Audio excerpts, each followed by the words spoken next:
When you go for a routine service, have you ever been told that your cabin air filter needs replacing? Odds are, the technician shows you a grimy, dust-filled filter and makes it sound like an immediate health hazard. But here's the question. How often do you really need to replace it? And is it as critical as they claim?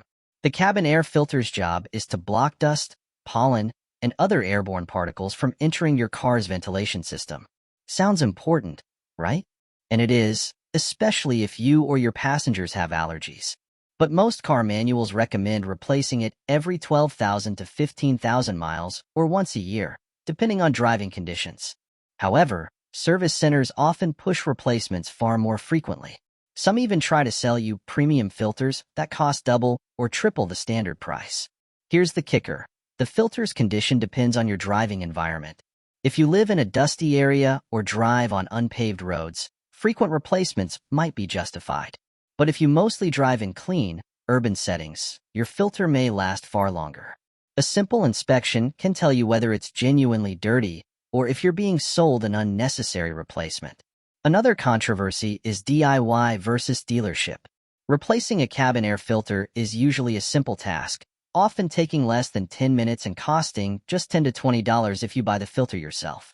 Yet dealerships and service centers may charge upwards of $100 for the same job, citing labor costs and expertise. Is that fair, or is it highway robbery?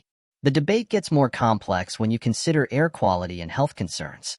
During wildfire seasons or in heavily polluted cities, having a clean filter could be crucial for your respiratory health.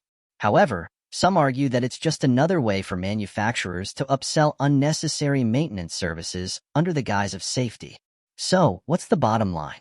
Always check your car's manual and inspect the filter yourself before agreeing to a replacement. If you're unsure, ask the technician to show you the filter. Don't just take their word for it. Now, over to you.